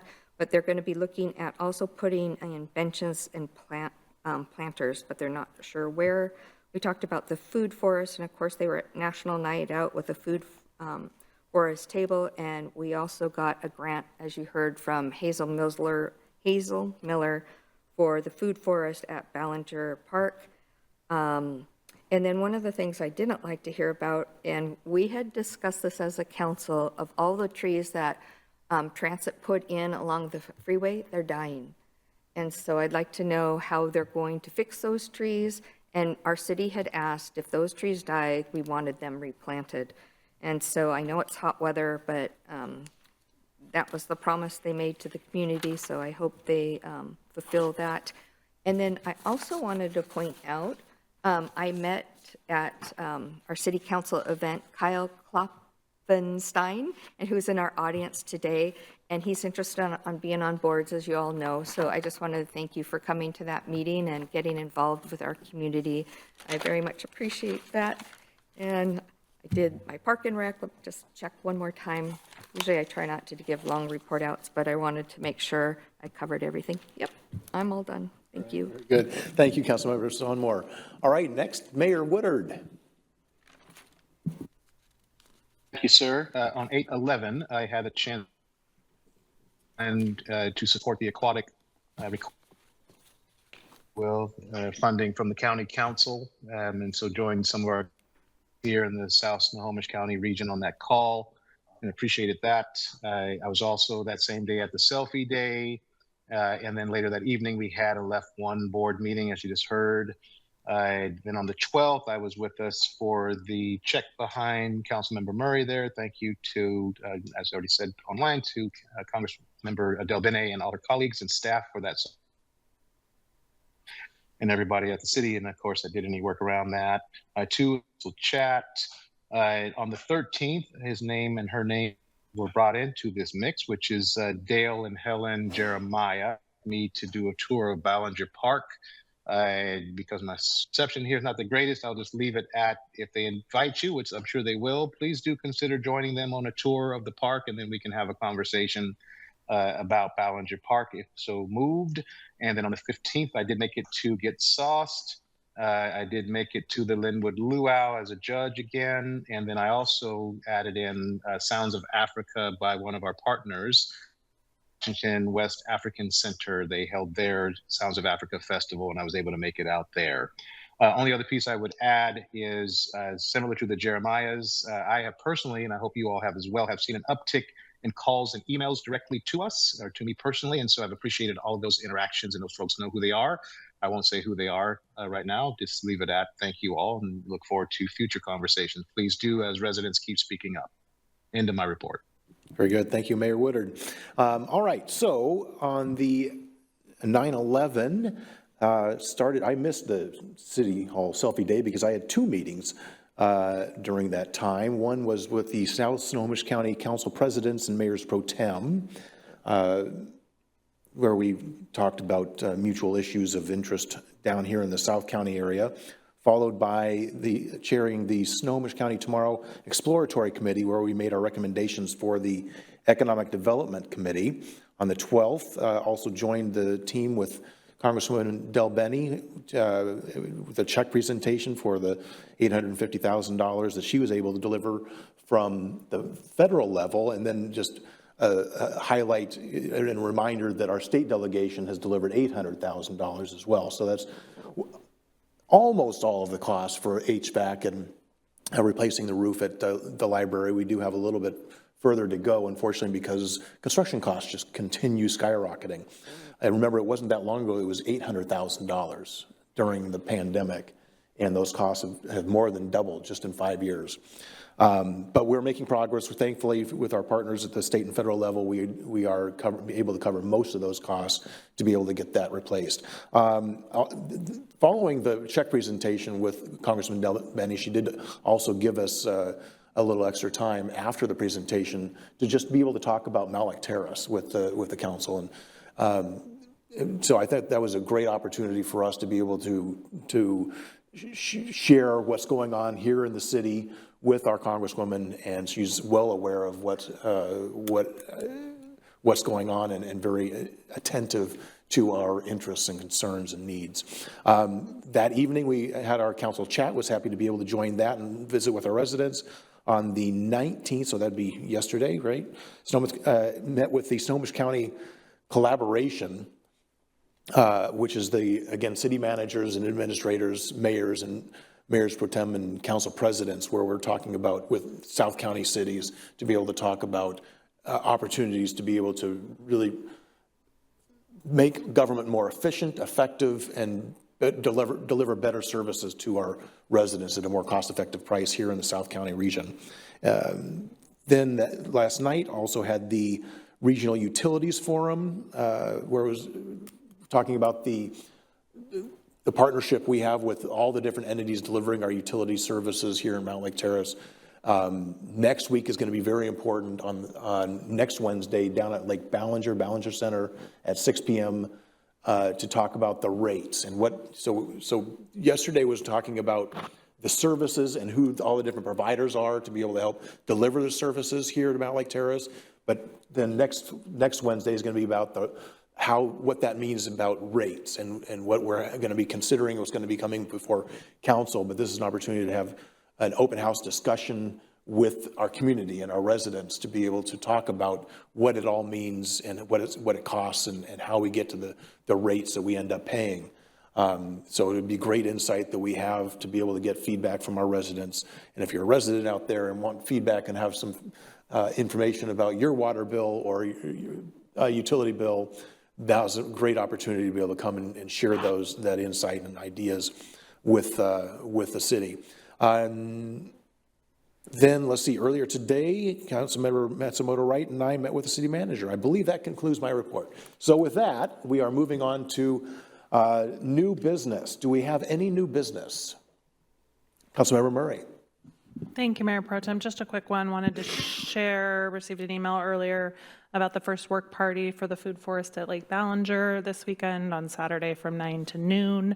They are inviting everyone, so feel free to come join them. They're going to be doing sheep mulching will be the main focus. Encourage you to bring gloves, cardboard if you have clean cardboard, and, to bring some water and dress for the weather. So they would love to see you. And as long as I'm talking right now, I was going to mention this during my report, but I forgot. I'll just we've heard, I think, a lot at their conversation with the community, as well as other places, public comment recently, about just particularly like transportation safety around walking and biking in the community. I'll put an early save the date for everybody for the annual Week Without Driving. I would love to invite council, staff, community who might want to join me this year to participate. I think even if you participate for a day, if you're somebody who normally navigates our community using a vehicle, I think it is enlightening to better understand how folks navigate who don't have vehicles, which is a significant portion of our population. So anyway, put that plug in October 1st through the 8th. So mark your calendars. I'm sure you'll hear from me again on it, but anyway, early plug for that. Very good. Thank you, Councilmember Murray. Any other new business? I did want to add, just following up on the public comment earlier today, I'm not sure where we're at in the process of naming the plaza, but I thought those were great suggestions. I'd love to have both of those names forwarded on to the Planning Commission? I'm sorry, the Parks and Rec Commission? That's correct, and we'll check those against the adopted city policy for naming, but I'm sure we'll take a look and see how they match up. Very good. Appreciate that. Thank you. If there's no further business, I will be happy to call this meeting adjourned. Thank you for joining us tonight. Have a good evening. Good night.